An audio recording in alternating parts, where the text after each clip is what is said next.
Okay, everyone, it's Saturday afternoon. We're going to be going through a few. It's called Advanced Hung Gar, Intermediate and Advanced. So typically at the academy, when someone gets to, say, the yellow belt, which doesn't mean anything to people that are outside, but they begin to study a weapon. And the first weapon that they begin to learn is actually the staff form, the stick form. So it's called a staff.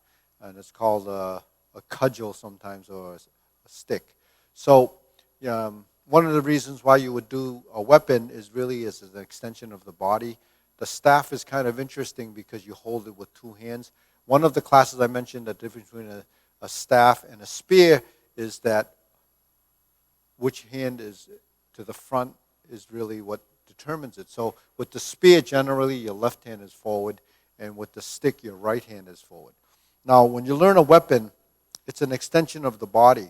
So what's important is the framework of your body positioning and your stepping, because a lot of the coordination that's required in the weaponry is required in the weapon. So you can imagine you're trying to twirl a sword or slice and chop with the sword, and you can't even throw a good punch. How can you do a weapon? So the idea is to first build some basic body coordination mechanics. Now, weapons are kind of stylistic, although most of the weapons have basically the same type of movements, whether you're striking down or poking to the front or pulling or blocking. So you have defensive movements, you have deflection, you have striking and so forth. So really, I'm going to just I'm going to try to draw some analogies with some of the positions. Analogies. So what's kind of common with the hands? So we have two types of stick, right? So this stick has two ends. When you do the Lao Sui staff form, it's called a single-ended stick. Okay. Although some forms they have some, we have the movement that goes like this and then like this. That's actually a change of position. But you're still only using one side. What side? You're using the tip side and this side. Okay. So usually the traditional martial arts, this stick is actually a little bit tapered. So this is considered what we call the southern staff. It's thicker than the one the Wushu people use. But a lot of times this stick is the same even thickness. And then you have the longer stick that we also practice. It's called the 8-diagram pole. It's longer than this, and it can be tapered on the end, like some of the Wing Chun people use a long staff like that. But it doesn't necessarily have to be tapered on the end. Okay, but it is quite long. Now, one of the things, like when we do high blocks and we do the diagonal strikes, we reference the body. So when we do a high block, it's eye level. When we do a stick movement from a horse stance, offset stance, it should be eye level. Okay. So this is something that you have to get dialed into your position, because sometimes when people pick up a stick, they just think it's there and it should be like that. It's not there. It's eye level. Okay. When you move from front to side, if you use the mirror, you go from here to here, it should be straight across and level. You have to accommodate this position with this. So if your elbow is not in the right position, you're not holding it. You're holding it too close. You're holding it too far. It should be comfortable here. Your elbow position should be consistent with your elbow position here. So that's the geometry of position, but it's also your structure. So when we're here, turning the stick this way and turning the stick this way and turning the stick this way. So there's a spiraling motion. When you turn,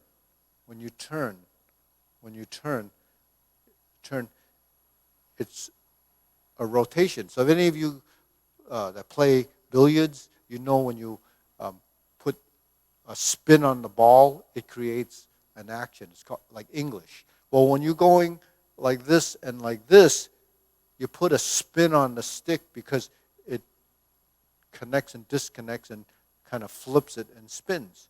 So that's really a kind of a spiraling energy. You develop that in your staff.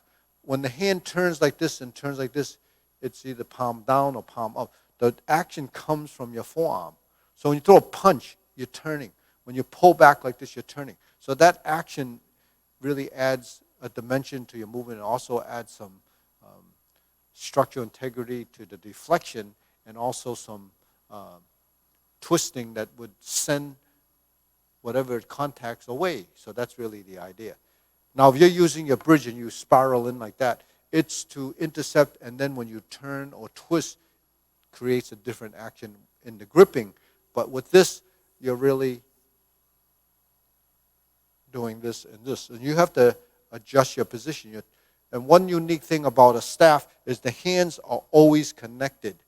Okay? So you have a pivot point, right? So my hand is here. Okay? If I go like this, my hand has to accommodate the position. Right? So that's what happens. We take a step, we drop the hand, and we pull, and we push. We drop the hand, we shift the weight, and we strike down. We set up, and we poke. So one of the mistakes people do when they're doing the stick is they're using the arms like this. This is not correct, because your arms should not be moving, in tandem like that, in pairs like that, because you're really creating what we call in Tai Chi double weighted. Your arms shouldn't be blocking like this and like this and like this. That's really dead staff. It has no live energy in the movement. Your hand should be moving like this, like this, like this, like this, like this, like this. They have to move one passive action, one active action. It's the idea of the yin and yang of staff. It's called, exactly that, the yin and yang. You have to balance the active and the passive action. So when I strike out like this, this hand is stable. When I sink like this hand is a stabilizer. Like this, like this, like this, right? If I do this, if I turn, I'm like this. And then, so a lot of times people make that movement too big. This is inefficient. You're here. Should be turn. So you see, what's driving this movement? What's driving this movement really has to do with the coordination of your hand. So if your movements are not good, then the stick is going to be all over the place. So this is the first thing you have to understand. Practice your fist form to build the right kind of body mechanics.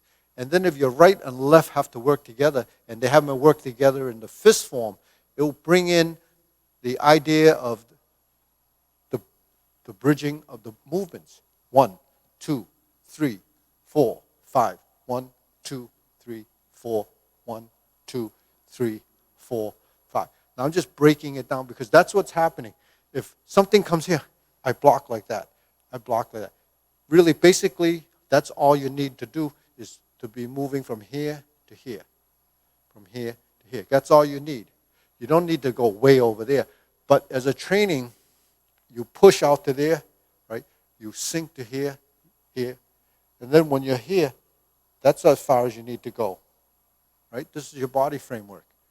Right? You look, it's 45 degrees. How come it's 45 degrees? It's by a coincidence, or because it's how the natural movement in the body is. So if I go like this and I turn, I'm back to there. Okay? So if you block like this and you want to strike your opponent, it has to come from here to here. It doesn't come here blocking to the other side first. Here is a strike. If I go like this, it comes back to deflect, and then I strike again. So a lot of it has to do with how the body is working as a coordination. So this is really a basic drill. You stand like this and you go 1, 2, 3, 4, 5, right? So you can do odd numbers, even numbers. 1, 2, 3, 1, 2, 3, 4, 1, 2, 3, 4, 1, 2, 3, 4, 1. So you see, the stick works like a seesaw.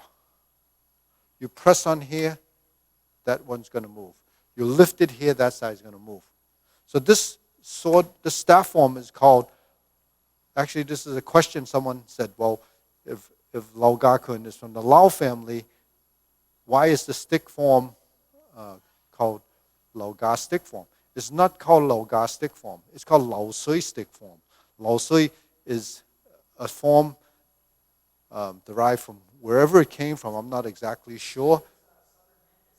It's Southern Mandarin. So the idea of the Lao Sui stick really has to do with the junkets. You know, the junkets, like when in the Hong Kong harbor, you see those boats, and you have a person at the end of the boat, and they're kind of pushing along using this. So that what you're doing is using this action or this action to kind of row a boat. So this is like an oar, and this is like this. You don't really do it like this. You have to create the action. Create that. So that's how someone that's a rower would do it. You're using a passive movement and action. Your hand is doing this, and you're moving it forward, or you're pushing, and you're pushing if the water is so shallow. This movement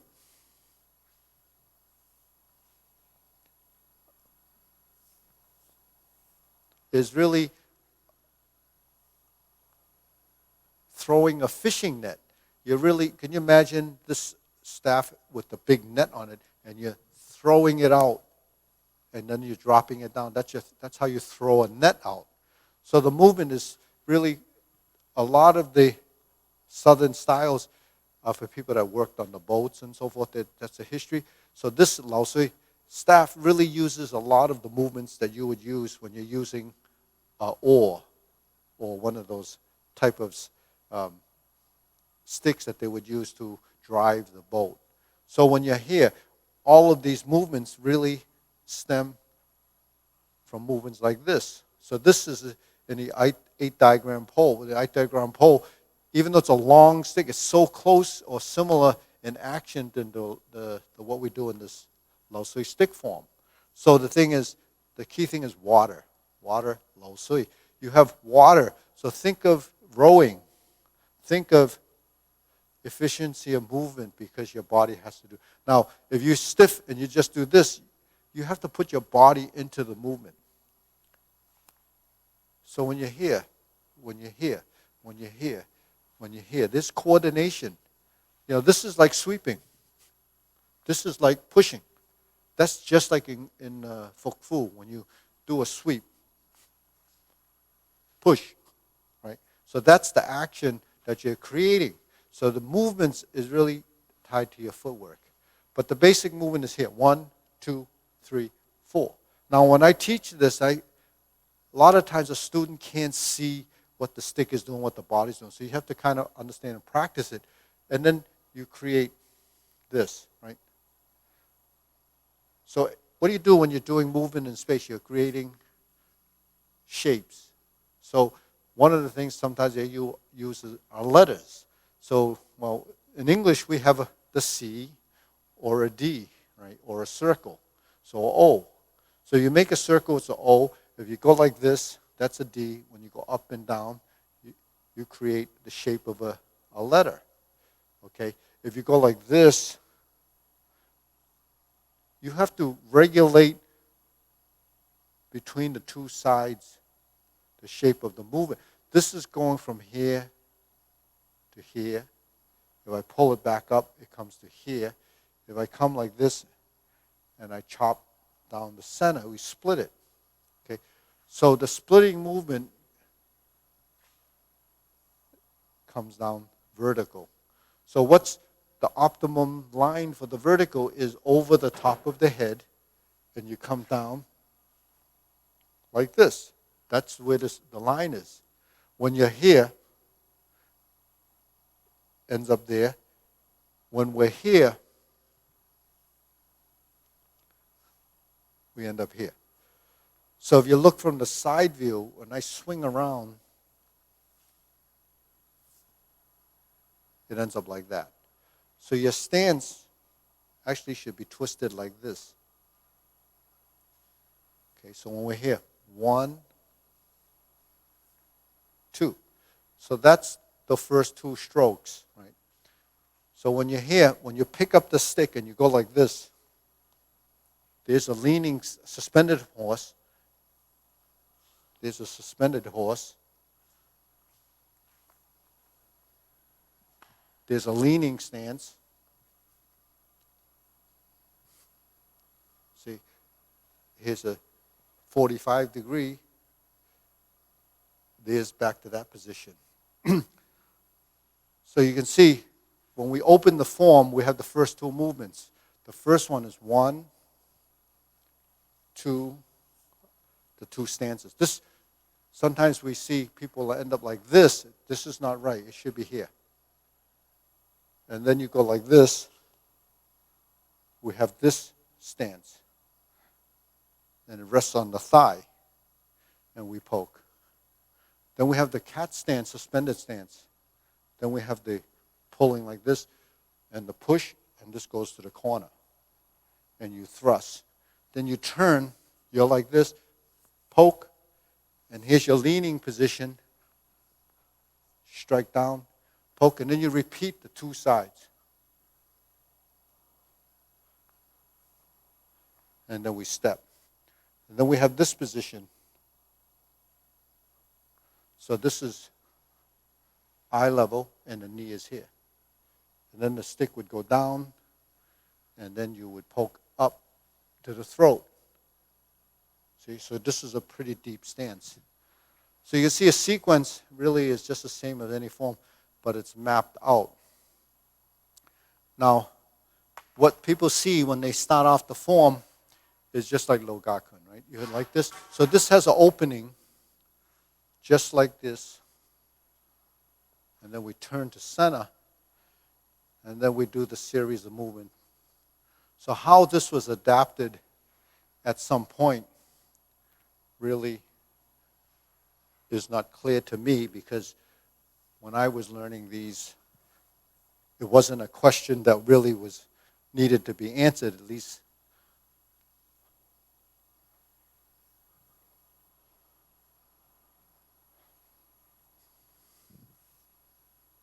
This is to the toe, up to here. Then you repeat.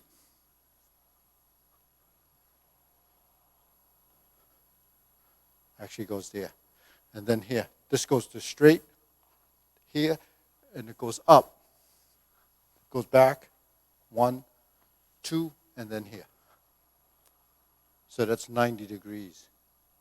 Then here. Step. Then we're like that. So that's basically, actually that's the low soy stick form, in the beginning. And those are the phases. So if you see the coordination and understand how to maneuver the stick, it does take, you have to be kind of somewhat relaxed when you move. So the hands develop this winding. So it's something that you have to practice just doing this or this. You practice your thrust, pull back, and poke. Pull back and poke. So where's the point? Say you pick a point like that dot. You look at the dot and you poke toward the dot. Okay, so you just practice, get your leaning stance in this hand here. Okay, if you're in this position, if you have a mirror, look at the position, look at how you turn. So when I go like this, I'm really only turning my torso.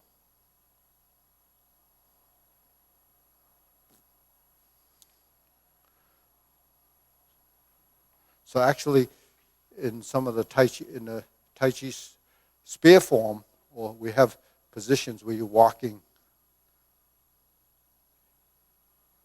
So what you're doing is like facing your opponent, or you're like this. So a lot of times when we move the staff, we have to know where it's going relative to our position. Okay, so we have to take a step forward. This is a cross step. Step up and strike. this is a back step, retreating and striking.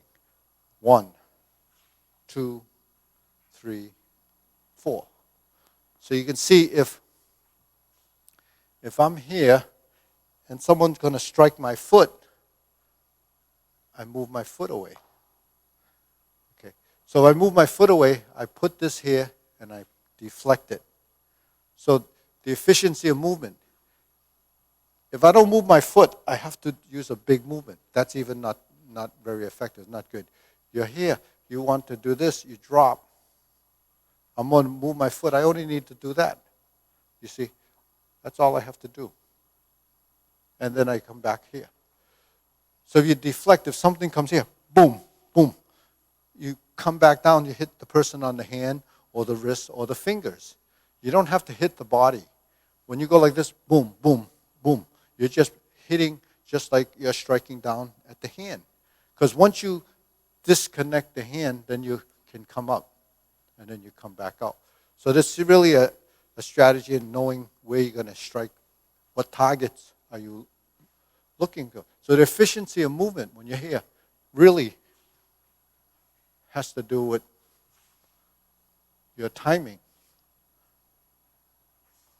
See, so the feet, step in front, step up, step in behind, step. 1, 2, 3, 4. Okay. When you're like this, you're stepping, right? Stepping, stepping.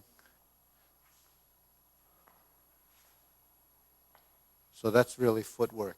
So there's, all that stuff is really built from the original strategies of the fist form. You've learned how to build some of these movements already. Now you have to bring it together and tie it with this. So that's really kind of interesting. Not a lot of you are going to be walking around with a big staff in your car, mainly because it's too long and cumbersome. But the thing is, it's great for training and practice. And actually, when you do this, your body becomes much coordinated. And instead of using sort of weightlifting type things to build your forearms, just your stick like this actually works the muscles in your arms and body, because it depends on how heavy the stick is, how long it is, requires more and more strength. When you thrust out like this, it does take some strength to hold it. It does take some strength to hold the stick. So, where does that strength come from? It comes from the fact that you'll be building body form and intensity of movement, and you have position. So those are positions of strength. So that's to give you some ideas and heads up about what you're learning. Okay. So when we're here and we're here, you pick up the stick by sitting down, and then you pass through the horse stance, then you wrap it around, right? So you're going to go 1. When you get up to the top, you're going to step up, right? 1. 1. 1. So when you turn, you see your arms cross.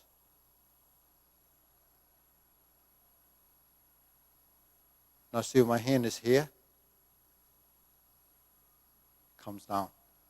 Doesn't come down to here, you have no strength. It comes down to here.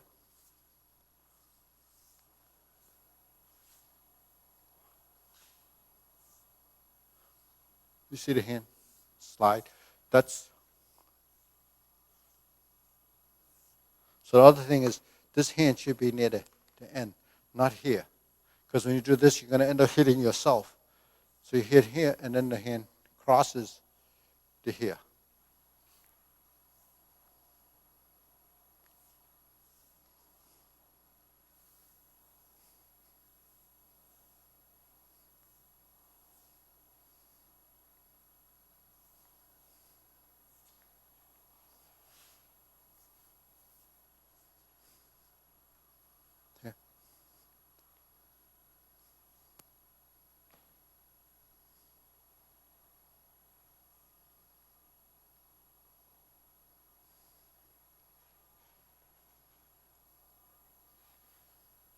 So that's kind of exaggerating the movement so you can see. Because if it go too fast, you really can't see the movements. So when you hear 1,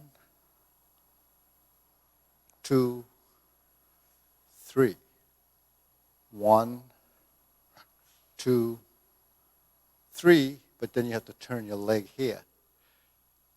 1, you step, horse stance, poke, shift, cat stance. 1, 2, 3, 4. 1, 2, 3. Okay? So there's a couple of different, certain teachers might teach us slightly different, but regardless of what the interpretation of movement is, they all should be pretty close. The footwork, it can vary. Like there's some sections after you proceed, some people cross behind, some people cross in front. Essentially, it doesn't make that much difference, but the thing is, it's still the timing of coordination. Whether you cross here and then strike here, or cross here and strike, or cross like this, really could vary. Both ways are actually okay, so we can't really get it set in stone based on sequential type things. They're kind of minute, but the execution timing should be consistent, because if I'm here or I'm here, it depends on where you're going to put your body weight. If I'm here, I still have to shift. So this was off this leg. If I step here, then I'm just here. So one's more direct, one's more transitional in the way you advance. Okay, so you start, just like if you have the sword form, you're stepping backwards or you're stepping forward, stepping backwards and stepping forward. You have that in your 8 diagram pole. Or what are you doing with the timing of the legs? You have to have a balance in how the body is moving. So that balance is coordination. It has to feel natural. If it feels awkward, there's something wrong. So you have to go back and try to figure that out. Your body will know exactly how to do that. So important thing is this position, same as this position, right? Your hand here, here. It varies slightly, depends on where you place this. And then your body form. Your body's here, you're leaning, or you're forward, or you're leaning down and poking. Your cat stance, and you're turning your body. Where's the body form? This is not 45 degrees. It's coming more across like this. It might be a little, maybe 60 degrees, because it's close to the body. And then this goes to vertical. This goes to vertical. See? So we actually go through a lot of different body positions that we've, not realizing what it's like when you have something between the two hands. So on that note, I think that's the staff. 3 minutes? Okay, so that section of form, if you were interested in learning the sequence of that staff form, you can review that and follow that. That's the actual opening of the form. And there's some good fundamentals there that you can practice, because just like this, you have to learn basic position, stance, and so forth to get the idea how you should shift. Now, when we first learn this, and we go like this, and we go like this, there's no connection to ground. So when you go like this and your stance is not there, you didn't sink. So if you step to here and you don't sink, you're not going to be able to tie that stick movement with your leg movement, because that's what's important. It's called upper-lower coordination. It's not just in Tai Chi, it's in everything that we do. Upper-lower coordination really is the foundation of skillful movement. If you want to have skillful movement, then you build your foundation from the ground up, and then build your upper body movement from the torso. And that way you'll begin to see how your body should be moving. And then that's coordination. synchronization. So if you like this content, review it. Let us know. I did the stick today because there was a little feedback. Someone asked if there's ever going to be something on weapons. Well, today, because it wasn't pillar form, Gungji and Fu Hawk, I did something a little bit different on the staff form. So I can build off of that gradually, adding a few movements. But basically, those movements that I did in the very early part of the video, you should practice that first to get some coordination.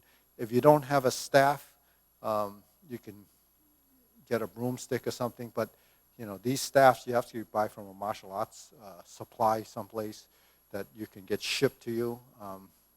They vary from price from $45 to $145, depending on the quality of the stick or the staff. It's not exactly the same kind of staff you buy in a lumber yard. Those are dowels, and they're not really designed the same way. They don't have the same feeling. So that's something that you have to shop for. Anyways, hope you enjoyed that.